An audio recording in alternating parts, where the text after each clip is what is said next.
Olá pessoal, sou Alexandre, bem-vindo de volta. Aqui é o Manual de Sobrevivência do Empreendedor, no qual eu falo com vocês as minhas dificuldades, dos meus reveses que eu tive durante a minha formação como empreendedor. Né?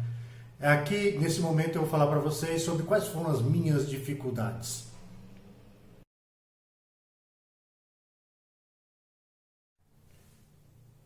A primeira dificuldade que eu vou falar para vocês constitui-se das barreiras econômicas.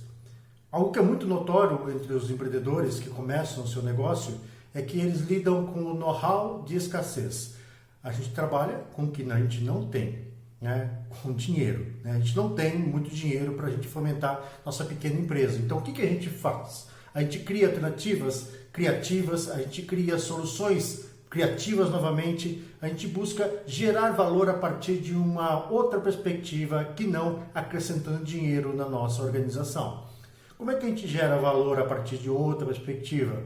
Melhorando a sua relação com o cliente, conhecendo melhor como o seu cliente vai comprar o seu produto, de que forma ele gosta ou deixa de gostar.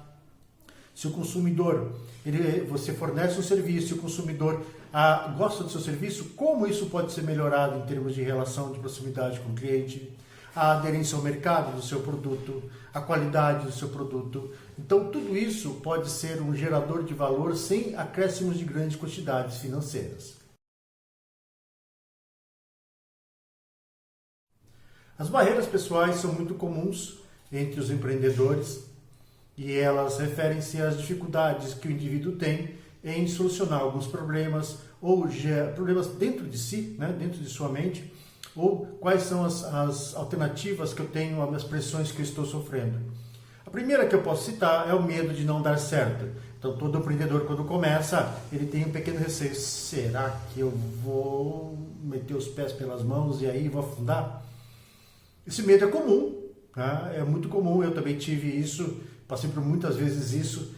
Se nós nos formarmos como empreendedor, nós teremos uma visão muito mais ampla, no qual a gente pode compreender o risco como aceitável ou não aceitável. Tudo isso faz parte da formação como empreendedor.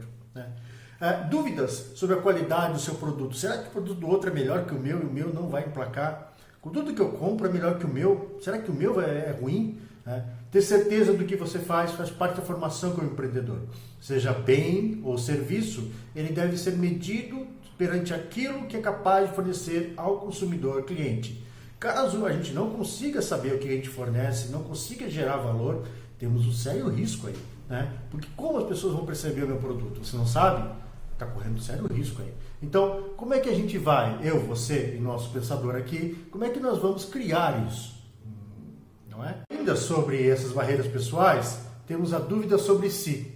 Será que a gente pode duvidar da gente mesmo? Nossa dúvida sobre nossas capacidades? Então, se nós temos essa dúvida dentro de nós precisamos primeiro nos formar como empreendedores, saber quais são nossas habilidades, entender até onde a gente pode chegar. A partir daí vocês conhecerão um caminho melhor, que é o caminho de uma mente mais reta, mais limpa, mais objetiva. Ser objetivo nesse momento é fundamental. Não podemos desviar a mente. Então, forme-se como empreendedor. Pensando nisso ainda, nós temos as barreiras pessoais, né? Família, por exemplo, amigos que dizem que você deveria estar no CLT e não empreendendo, a família cobrando recursos. É normal que o empreendedor, nos primeiros momentos da sua conquista, ele conquiste muito pouco, ou até mesmo o seu negócio seja defasado, né? Tenha déficits. E nesse primeiro momento, a família pode passar por um déficit financeiro. É muito comum isso. E muitos entendem, muitas famílias não entendem, os filhos, principalmente os pequenos, não entendem. E eles são uma alta pressão sobre o empreendedor. Né? Além disso, nós temos outras questões a serem objetivadas, como a desistência nos primeiros entraves. A gente tem muito não pela frente, muito mais não que sim. E entender isso é não desistir nos primeiros entraves, nos primeiros nãos. Conforme a gente vai caminhando nossa vida de empreendedor, a gente vai ver que muita coisa dá errada, mas muita coisa mesmo. Né? Por isso que eu estou gravando esses vídeos e por isso nós estamos confeccionando um manual de sobrevivência, para mostrar para vocês quais foram os caminhos que nós tivemos os maiores nãos da nossa vida, as maiores barreiras, e quais nós tivemos melhores facilidades, como nós criamos alternativas criativas com menos dinheiro.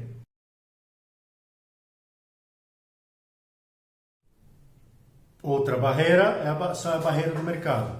A barreira do mercado, ele traz para a gente uma percepção de que existem produtos e bens e serviços melhores, muito mais competitivos que o nosso. Um novo produto competitivo, os outros são melhores.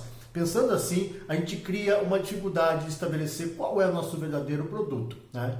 Então, comparar o nosso com os melhores do mercado é comparar uma empresa que está ingressando com uma empresa que tem 200 anos, 150 anos, 100 anos. Então, não é simples assim. No Brasil é muito comum a gente observar empresas que começaram na década de 80 e 90 que estão ainda no seu auge, né? Ainda que defasados em algum ponto, mas estão no seu auge. Quando nós começamos e concorremos com essa empresa, nós concorremos com uma tradição. Aí isso é complicado. Um outro elemento é a guerra de preços. As empresas maiores têm capacidade de impactar diretamente a sobrevivência das empresas menores. Uma vez que eu tenho um bem de consumo, forneço um bem de consumo e cobro por ele 2. A outra empresa que é muito maior fornece bem de consumo, compra dos seus fornecedores uma quantidade enorme, pode vender a R$ 1,90. Né?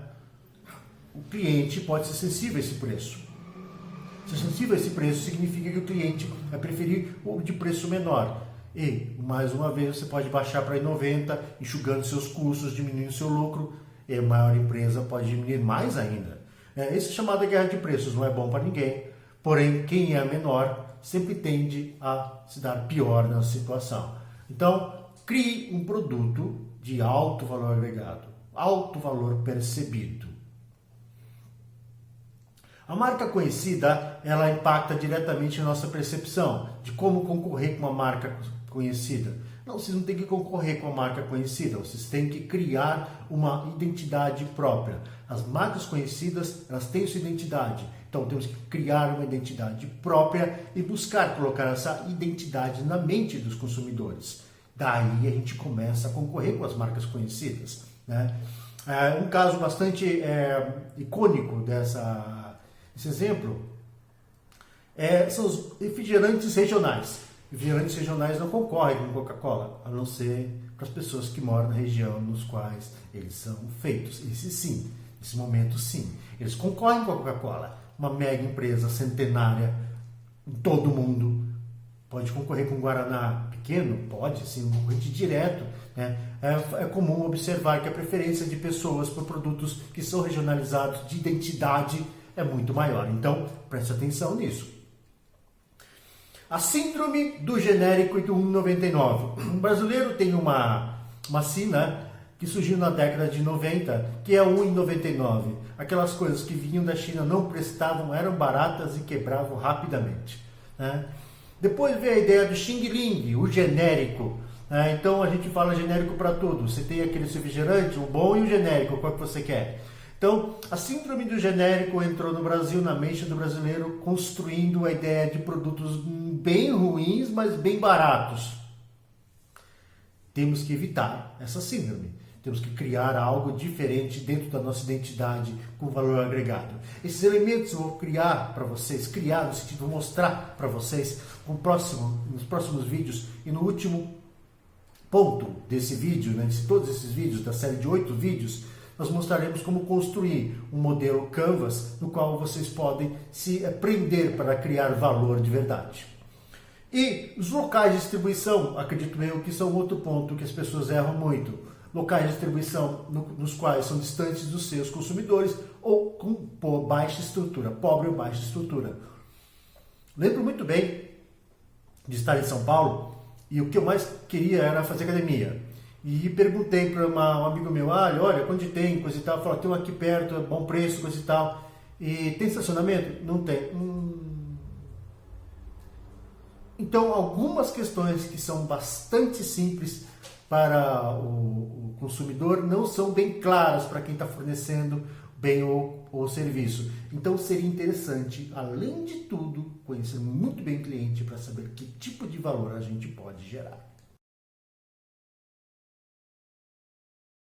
Outro assunto são as barreiras legais. Não se esqueçam que para colocar o negócio rodando é muito importante que vocês obedeçam os regulamentos, as leis locais, as barreiras legais. Muitos empreendedores esquecem desse assunto e olham para esse assunto como um assunto menor. Mas não, né? Temos toda uma questão relacionada à fomentação de prédio, licenças, alvarás, etc, que além do custo, pode impactar na demora da abertura do negócio. Nós sabemos que o dinheiro pouco é dinheiro para manter os funcionários, dinheiro para manter os insumos, é um recurso que pode se escassear muito rapidamente. Imagina se um restaurante demorando 3, 4 meses para abrir, por quê? Você não consegue uma determinada licença. Então esse é um ponto a ser levado em consideração. Além disso, não se esqueçam das regras relacionadas à colocação de algum estabelecimento dentro de uma determinada zona, o zoneamento da cidade. Um outro ponto a ser levado em consideração é a categorização do seu produto. Eu forneço um serviço, eu forneço um bem, e esse serviço de bem eles não têm uma padronização. Pode ser que essa não padronização gere uma percepção de baixo valor agregado. Isso é algo para se pensar um pouco adiante, depois da concepção do produto, mas não pode ser deixado de lado.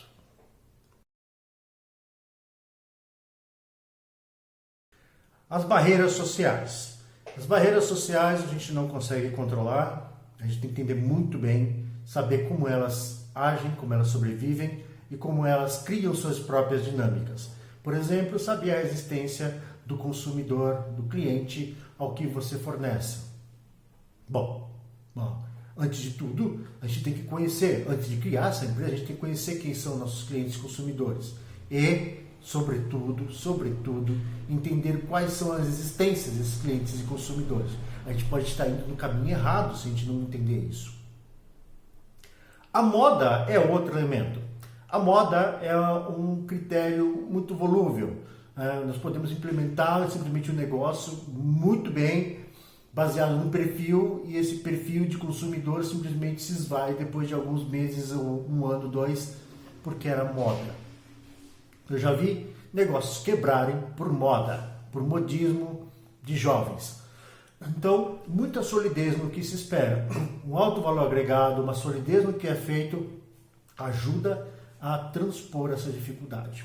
A síndrome do genérico aí entra também, né? A gente não pode esquecer que algo que é de baixo valor agregado, percebido como baixo valor agregado, não sobrevive ao mercado. Ou ele é transposto por outro algo de baixo valor agregado um pouco mais barato. Ou é mais um no meio de milhares de outros genéricos. Então, pense nisso, né? Percepção do cliente baseia-se também na questão de custo-benefício. Naturalmente, no Brasil como o nosso, né, eu penso que as pessoas elas têm uma relação muito próxima com o valor baixo. O valor baixo significa que elas podem adquirir, mas também significa que elas podem descartar rapidamente. Então, cuidado.